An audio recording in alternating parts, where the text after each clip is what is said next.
Forms, forms, forms. Nakaka-stress! Paano ba naman kasi? Fourth quarter na, may mga nagpapasa pa ng first quarter modules pero kailangan nating tanggapin yan. Buti na lang, meron tayong solusyon. At kung gusto mo nitong solusyon na isi-share ko for free, pa-subscribe naman dyan, ka-share. Para mag-subscribe, scroll down, click subscribe. At kung nag-pop up sa screen ang sign in, click sign in. Enter your email address or i-click mo lang dyan, and you're good to go. Salamat! Eto na ang step-by-step procedure para hindi naman kawawa si advisor. Step 1. Go to tinyurl.com/froyscorner to download the Excel file. Buksan si Google at i-type ang tinyurl.com/froyscorner sa address bar. Bago pa lang itong website ko, ka-share, kaya kakaunti pa lang ang naka-upload dito. Abang-abang lang sa mga future updates. Punta sa free share column dito sa gilid, free share. And click on linked grading sheets. I-click ang download button. Hintayin natin siyang mag-download. Right-click, show in folder.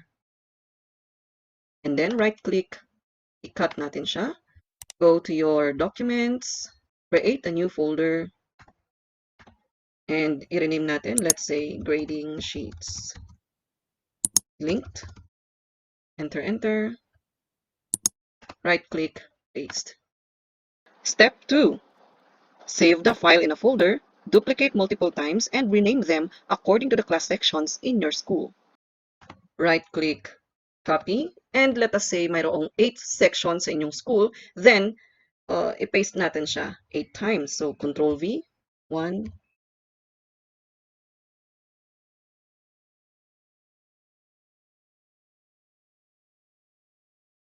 Step 3. Upload the folder containing the files in your Google Drive. Maraming mga teachers hindi nila alam paano gamitin ng Google Drive. Ituturo ko sa inyo ngayon lang yung isa sa pinakasimpleng paraan. So let's go to drive.google.com. Yan, nag-automatic na siya. drive.google.com. And then kapag nag-ask siya na mag-sign in ka, then you enter your email, DepEd email address and your password. So now click on plus button, folder upload. And hanapin natin yung sinave natin kanina sa documents, yung grading sheets, linked, and then upload. Yep, upload. Step 4. Share the Google Drive link to your workmates. Ayan, so tapos na siyang mag-upload. And then, hanapin natin yung folder na grading sheets linked. So, hanapin natin yung grading sheets linked folder. Ito siya sa baba. Right-click, share. I prefer you use the restricted option. So dito ilalagay ninyo yung email address ng inyong mga co-teachers. Yan.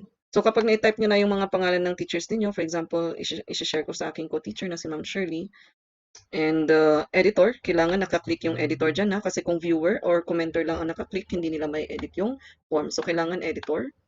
And then send, share anyway. Another way to do that is, again, right-click, share. And then, again, i-type ninyo lahat ng mga email address ng mga teachers nyo dyan.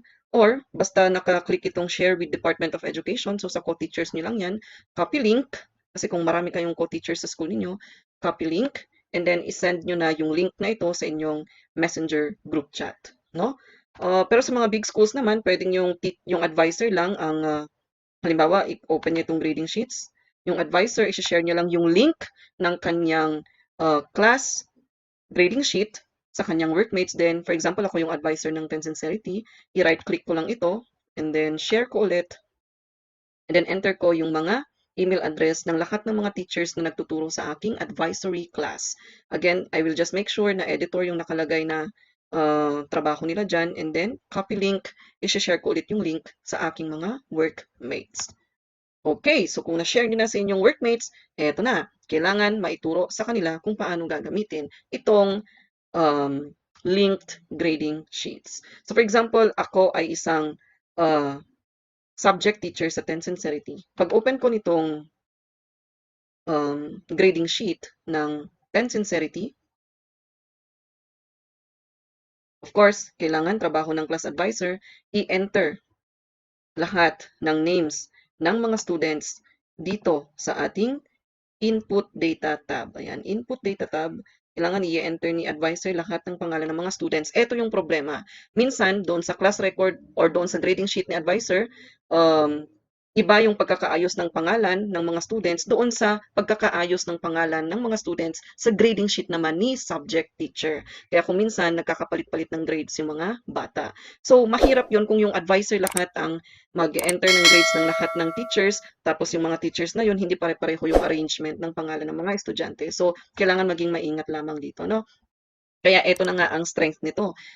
Dapat kung gagamitin na ito ng inyong school, iisa na lang ang gagamitin ng lahat. So, this is the input data.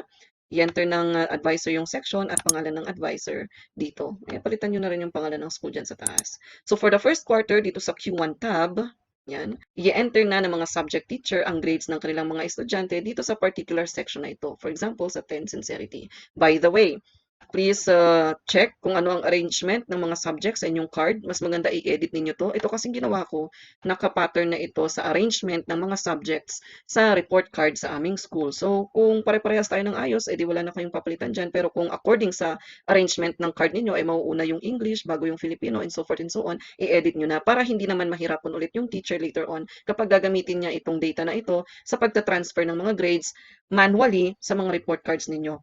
Pero yung ibang school, gumagamit na ng mga automated cards. So, okay lang din naman yon.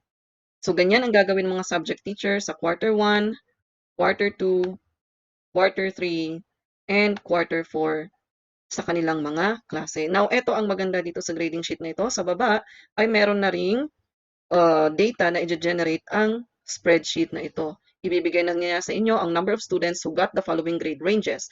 Bibilangin na niya kung ilan ang mga estudyanteng nakakuha ng 91 to 100 sa Filipino, sa English, at sa lahat ng subject.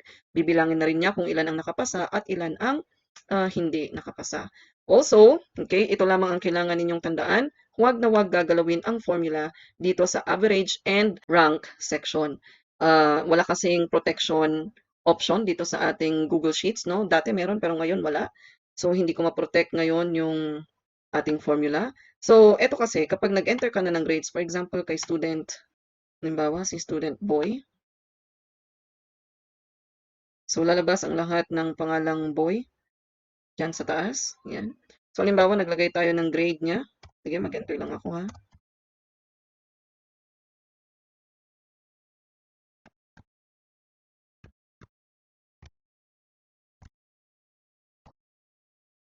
By the way, dito sa MAPE, no, syempre, hindi ko na nilagyan ito ng average, formula for average kasi yung subject teacher na ang mag-enter ng lahat ng mga grades niya sa MAPE, no. So, eto, i-compute ng ating spreadsheet yung average sa lahat ng subject niya for Filipino to MAPE. Yan.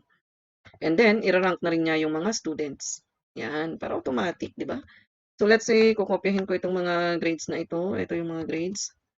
Lagay natin, ganoon na rin dito sa Filipino. Yan. I mean second quarter, then third quarter, and then fourth quarter. Ayan. So, eto, naka-enter na yung mga grades ng mga bata. Meron tayong summary sheets. So, dito sa summary sheets, ipapakita na niya ang final grade ng mga bata from first to fourth quarter per subject ulit yan. At nandito na rin yung kanilang overall average at ganoon din ang kanilang overall ranking. So, madali nang makita kung sino ang top 10 ninyo or yung mga honor students ninyo at the end of the school year. So, ang kagandahan ng spreadsheet na ito, hindi lang siya usable for this school year, but you can also use this spreadsheet for the succeeding school years. Ayun. Ayos ba? So, kung titingnan natin sa baba, binilang na niya kung ilan ang estudyanteng nakakuha ng 90 to 94 sa Filipino 1. Ayan. Kung ilan ang bagsak, 68 ang lumalabas na bagsak kasi 70 students ang pwede nating ilagay dito, no, sa spreadsheets natin. Dalawa lang yung in-enter nating grades ngayon, dalawang estudyante, at may 68 na 0 ang kanilang score or bagsak sila. So, magpapakita lahat dito. Yan. So, total, nako, mukhang mali pala yung formula natin dito. Dapat ang total natin dito ay yung past lang. Past, pass, failed. Okay, yan. Yan lang yung medyo papalitan nating formula mamaya. Ayun! Mas maganda na naman sana at mas magiging madali kung ang mga link na yun ay ilalagay ninyo sa inyong school website. So ako gumawa ako ng aming school website. Merong more dito, may teachers link page. Yan. And then pwede nilang i-access yung mga grading sheets dito, pero sila lang ang makaka-access, mga teachers lang talaga, hindi ito ma-access ng mga estudyante. At paano ko ito ginawa? I will create another video tutorial for this. Siya nga pala mga cheers, ang pinaka-strength ng spreadsheet na ito ay kailangan gamitin ito ng lahat ng mga teachers sa inyong school. Kaya naman, para mas maging successful kayo, ay ilock na yan. Isama nyo na to na topic ninyo sa isang learning action cell sa inyong school sa pangunguna ng inyong ICT coordinator at syempre with the support of your school head. Kung nagustuhan nyo ang spreadsheet na ginawa ko at kung gusto nyo pa akong gumawa ng iba pang resources katulad nito, pa-subscribe naman dyan mga chair, mag-leave na rin ng thumbs up at ng comment. Thank you so much. Until next time, God bless.